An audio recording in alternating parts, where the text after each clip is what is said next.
स्वागत है आपका। मैं हूं प्रशांत चुरहे। वाराणसी के डिस्ट्रिक्ट जेल में आज कैदियों का जंगल राज कायम था।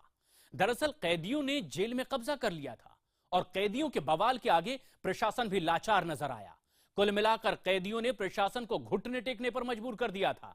आखिरकार कैदियों के आगे झुकते हुए कैदियों की कुछ मांगों को मान भी लिया गया, जिसके बाद कैदियों ने बंधक जेल सुपरिटेंडेंट को घंटों बाद छोड़ा। जेल सुपरिटेंडेंट को हटा दिया गया है और वाराणसी में जेल कैसे बनी जंग का मैदान, हमारी इस खास रिपोर्ट में देखिए।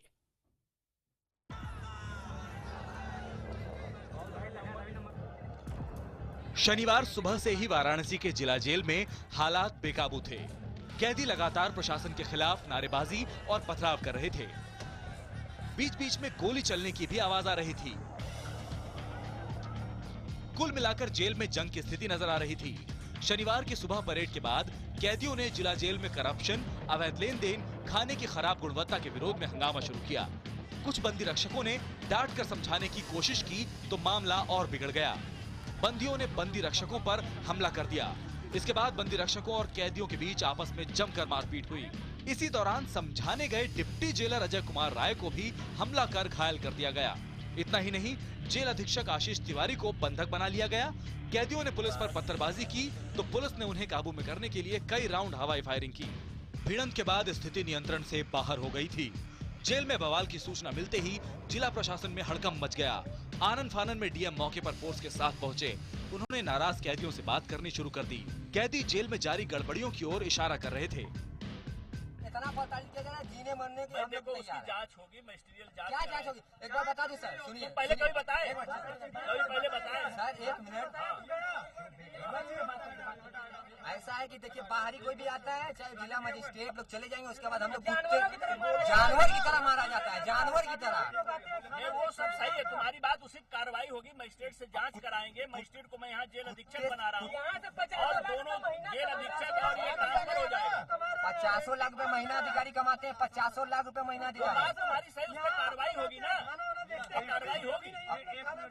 खाना कुत्तों की तरह मिलता है, कुत्तों की तरह खाना। ठीक है, तुम्हारी बात समझ गए, उसमें कार्रवाई हो रही है। आपने दूसरे मजिस्ट्रेट चाहिए, हमको पूरा सेंट्रल जेल की सुविधा चाहिए। हाँ ठीक है, वो बात होगी, बताओ। हाँ, दूसरी बात। कारागार चौकाधार वाराणसी के तहत किए हैं। बंदी को बंदी के तहत से पिटवाया जाता है, जो ऐसा व्यवहार कहीं हुआ ही नहीं। हमारा ला क्या कहता है? सुनील बत्रा जी का 1978 का जजमेंट पढ़िए आप, क्या लिखे हो जेल के लिए। खड़क सिंह का जेल, ऐसा व्यवहार आई एम बेहूद माने जानवरों के जैसा व्यवहार किया जाता है। हम भी एक आम बंदी, हम कहीं सजा आपता तो है नहीं कि हमको भी आज क्यों ऐसा? देखिए, हमारे एक गरीब भाई बंदी है, कोई अमीर भाई बंदी है नहीं। एक गरीब बंदी ऐसा था जिसको अकेले में, आप लोग शांत रहिए।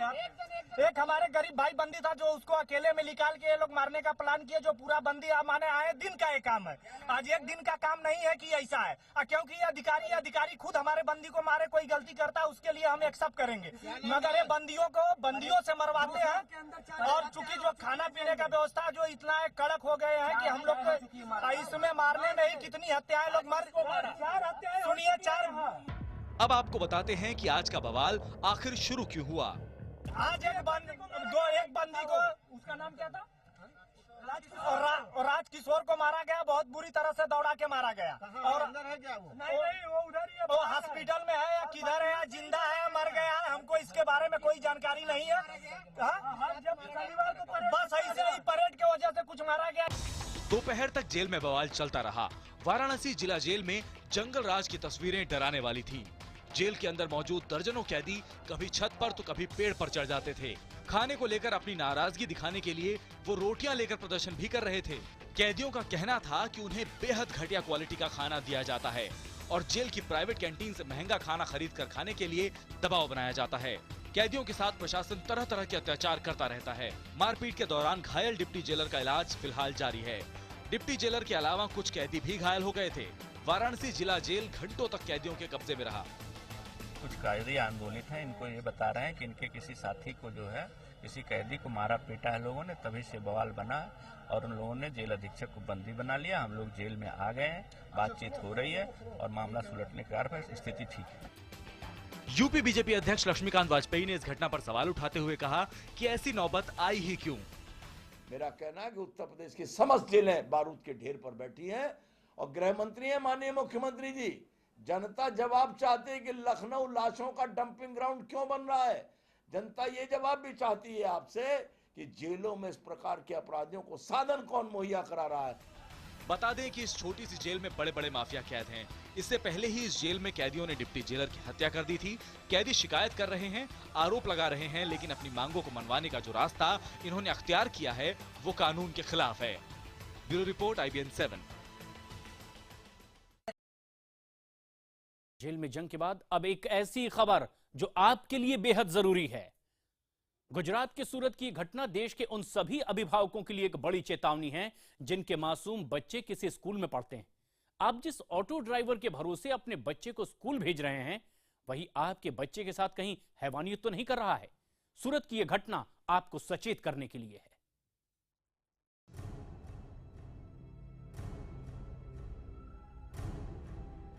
शर्म की ये तस्वीरें हम आपको नहीं दिखा सकते। मोबाइल कैमरे से ली गई ये तस्वीरें देश के सभी अभिभावकों के लिए एक बड़ी चेतावनी है।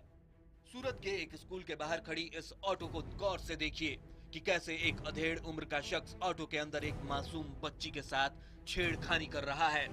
बता दें कि ये शख्स इस बच्ची को रोज उसके स्कूल लाने और ले जाने वाला ऑटो ड्राइवर है, जिसे वो ऑटो वाले अंकल कहकर बुलाती थी। शुक्रवार को भी वो बच्ची को स्कूल से उसके घर ले जाने के लिए ऑटो लेकर आया था और स्कूल के बाहर अपनी ऑटो में बिठाकर वो इस बच्ची के साथ छेड़खानी करने लगा। तभी वहां से गुजर रहे एक शख्स की नजर उस पर पड़ी। उसने इस ऑटो ड्राइवर की सारी करतूत अपने मोबाइल कैमरे में कैद कर ली। इसके बाद उसने स्कूल प्रबंधक को सारी जानकारी दी। पकड़े जाने के बाद ये अधेड़ ऑटो ड्राइवर पहले तो अपना गुनाह कबूल नहीं कर रहा था, लेकिन जब उसे कैमरे में कैद उसकी करतूत दिखाई गई तो वो तुरंत माफी मांगने लगा। स्कूल का नाम खराब ना हो, इसके लिए स्कूल प्रबंधन मामले को रफा दफा करने में जुट गया। हद तो ये कि स्कूल प्रबंधन ने आरोपी ऑटो ड्राइवर को महज दोबारा ऐसी गलती नहीं करने की लिखित माफी के साथ छोड़ दिया। शुक्रवार देर शाम तक इस मामले में किसी भी तरह की कोई शिकायत दर्ज नहीं हुई, लेकिन फिर जब ये खबर IBN 7 पर दिखाई गई तो ऑटो चालक के खिलाफ पॉक्सो कानून के तहत मामला दर्ज कर गिरफ्तार कर लिया गया। ऑटो ड्राइवर ने जो किया उसे विकृत मानसिकता और वहशीपन को छोड़ कुछ और नहीं कहा जा सकता। लेकिन इस मामले में सबसे हैरान करने वाला रवैया स्कूल का है। इतना कुछ हो जाने के बावजूद स्कूल प्रबंधन कुछ भी कहने से साफ इनकार कर रहा है। हालांकि अभिभावकों की भी गलती कम नहीं है, जो एक मासूम बच्ची को ऑटो ड्राइवर के सहारे छोड़कर निश्चिंत हो जाते हैं। अधिकांश बच्चे प्राइवेट वाहनों में सफर करते हैं, लेकिन इनके ड्राइवरों के वेरिफिकेशन का ख्याल ना तो स्कूल वालों को है और ना ही अभिभावकों को। धर्मेश अमीन, सूरत, IBN 7।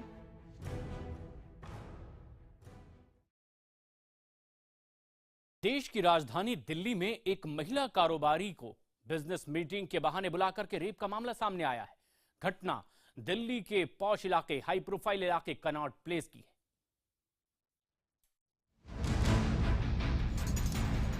दिल्ली के दिल कनॉट प्लेस के इसी होटल में एक महिला कारोबारी को बिजनेस मीटिंग के बहाने बुलाकर हवस का शिकार बनाया गया। साउथ दिल्ली की रहने वाली 33 साल की इस महिला व्यापारी का आरोप है कि शुक्रवार को वो चंडीगढ़ के रहने वाले एक बिजनेसमैन से मीटिंग के सिलसिले में कनॉट प्लेस आई थी। महिला ने शिकायत में कहा कि आरोपी ने उसकी ड्रिंक में कोई नशीला पदार्थ मिला दिया था। इसके बाद वो बेहोश हो गई और फिर आरोपी ने होटल के कमरे में ले जाकर उसके साथ रेप किया और वहां से फरार हो गया। जब महिला को होश आया तो उसने पुलिस में इस घटना की जानकारी दी। पुलिस ने जो आरोपी है उसकी पहचान कर ली है। उसे चंडीगढ़ से पुलिस ने गिरफ्तार कर लिया है और उसे दिल्ली लेकर लाया जा रहा है। फिलहाल जो महिला ने आरोप लगाया उसका कहना है कि वो अपनी बिजनेस मीटिंग के सिलसिले में उससे इस होटल में मिलने आई थी करीबन दोपहर के वक्त में और लंच के बाद ही उसके साथ रेप की वारदात को अंजाम दिया गया है। महिला ने पुलिस को बताया कि वो आरोपी को पहले से जानती है।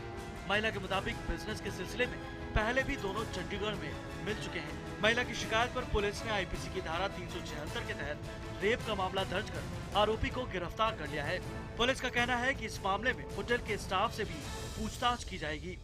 आनंद तिवारी, दिल्ली, IBN 7। आनंदी का दुखद अंत। ये दर्दनाक दास्तां है टीवी सीरियल के उस बालिका वधू की जो करियर के उस मोड़ पर दुनिया को छोड़ गई जहां से वो नई ऊंचाइयों को छू सकती थी। प्रत्यूषा बनर्जी अब इस दुनिया में नहीं है। शुक्रवार रात उसकी लाश पंखे से लटकी मिली। घरवाले बेटी की मौत के लिए बॉयफ्रेंड राहुल को जिम्मेदार ठहरा रहे हैं। 2 बार पूछताछ के बाद फिलहाल राहुल को पुलिस ने हिरासत में ले लिया है। लेकिन इन सब के बीच सवाल यह है कि क्या प्रत्यूषा की मौत ग्लैमर की चकाचौंध भरी दुनिया के पीछे छिपे अंधेरे को उजागर करती है? क्या रिश्तों में हार ने प्रत्यूषा को तोड़कर रख दिया था? छोटी सी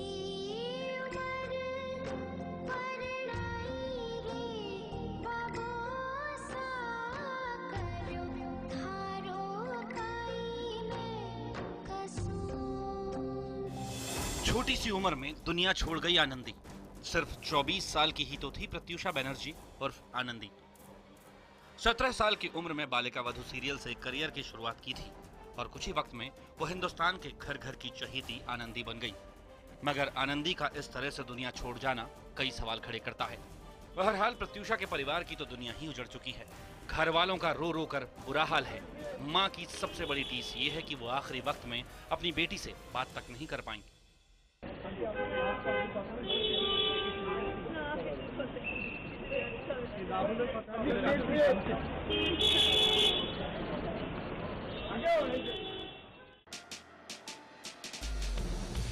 प्रत्यूषा की मौत की वजहों पर हम आगे बात करेंगे, मगर पहले सवाल ये उठता है कि क्या 24 साल की उम्र इतनी छोटी थी कि वो खुदकुशी जैसा बड़ा फैसला ले लेती? क्या प्रत्यूषा से सफलता को सहेजने में कोई कमी रह गई? अब जरा प्रत्यूषा के दिलो दिमाग में झांकने की कोशिश करते हैं। मौत से पहले उसके दिमाग में क्या कुछ चल रहा था? क्या वो अपनी निजी जिंदगी में टूट चुकी थी? क्या वो बॉयफ्रेंड के साथ अपने रिश्तों में सब हार चुकी थी? मौत से 17 दिन पहले बदला गया व्हाट्सएप स्टेटस कुछ इस तरह से था। मर के भी मुंह तुझसे न मोड़ना। बालिका वधू सीरियल से अपने करियर की शुरुआत करने वाली प्रत्यूषा बनर्जी। बालिका वधू सीरियल में अपने सशक्त किरदार से हिंदुस्तान के घर घर में अपनी पहचान बनाने वाली प्रत्यूषा की मौत के बाद टीवी इंडस्ट्री में मातम सा माहौल है। प्रत्यूषा के दोस्त और टीवी में उसके साथी कलाकार इस बात पर यकीन ही नहीं कर पा रहे कि 24 साल की ये प्रतिभाशाली लड़की अब उन्हें छोड़कर बहुत दूर चली गई है। सोचा नहीं था कि वो ऐसा करेगी, मगर क्या मनस्थिति रही होगी उसकी कह नहीं सकते। But she was a very nice person. Strong लड़की थी, वो उल्टा सबको समझाती थी। ये सब चीजों में वो बिलीव नहीं करती थी। She can not kill herself. I can not believe this as a friend. अब जरा आनंदी की निजी जिंदगी के बारे में भी जान लीजिए। टीवी इंडस्ट्री में इस बात की चर्चा जोरों पर थी कि प्रत्यूषा अपने बॉयफ्रेंड राहुल राज सिंह से जल्दी ही शादी करने वाली थी। कुछ लोग ये भी बताते हैं कि इन नवरात्रों में उनकी मंगनी भी होने वाली थी। फैशन डिजाइनर रोहित वर्मा के मुताबिक वो शुक्रवार को शादी के लिए लहंगे का नाप देने आने वाली थी। देखिए, मेरे को तो अपना ब्राइडल लहंगा बनवाना है। I want to discuss colour palette with you, तो मैं स्टोर पे आके तुमसे मिलूंगी। मेरी बहुत करीब दोस्त थी। जब मैं 28 को लैंड हुआ हूँ, 29 को, तो मैंने उनको फ़ोन किया तो वो मुझसे कल या आज मिलने वाली थी। प्रत्यूषा और उसके बॉयफ्रेंड राहुल के बीच क्या कुछ हुआ, ये पुलिस जांच के बाद साफ हो पाएगा। मगर प्रत्यूषा के माता पिता ने उस पर खुदकुशी के लिए उकसाने का आरोप लगाया है। ये भी कहा जा रहा है कि मौत से पहले प्रत्यूषा का राहुल से झगड़ा हुआ था और उसने प्रत्यूषा को थप्पड़ भी मारा था। वो लगातार पैसों के लिए प्रत्यूषा को तंग कर रहा था और उसके कुछ और लड़कियों से रिश्ते भी थे। हालांकि राहुल के पिता के मुताबिक उनके बेटे और प्रत्यूषा के बीच रिश्ते बहुत अच्छे थे। दोनों बहुत खुश था। दोनों वो लोग अपना मर्जी से आया और अपने ही वो लोग जब शादी का दोनों बोला तो भाई अब दोनों को साथ रहना है तो हम लोग उसमें क्या कर सकते। दोनों एक लाइन में था। स्टील सिटी जमशेदपुर से निकलकर मायानगरी मुंबई तक पहुंची प्रत्यूषा के करियर का ग्राफ बालिका वधू की वजह से काफी तेजी से ऊपर चढ़ा। 2010 में बालिका वधू से जुड़ने के बाद प्रत्यूषा लगातार कामयाबी की सीढ़ियां चढ़ती गई। कहा जाता है कि 2013 में चैनल से विवाद की वजह से वो बालिका वधू से अलग हो गईं। इसके बाद प्रत्यूषा डांस रियलिटी शो झलक दिखला जा में नजर आईं। फिर वो बिग बॉस के सीजन 7 का हिस्सा रहीं। प्रत्यूषा ने सावधान इंडिया के भी कुछ एपिसोड में एंकरिंग की। कुछ वक्त पहले वो ससुराल सिमर का शो में नजर आई थी।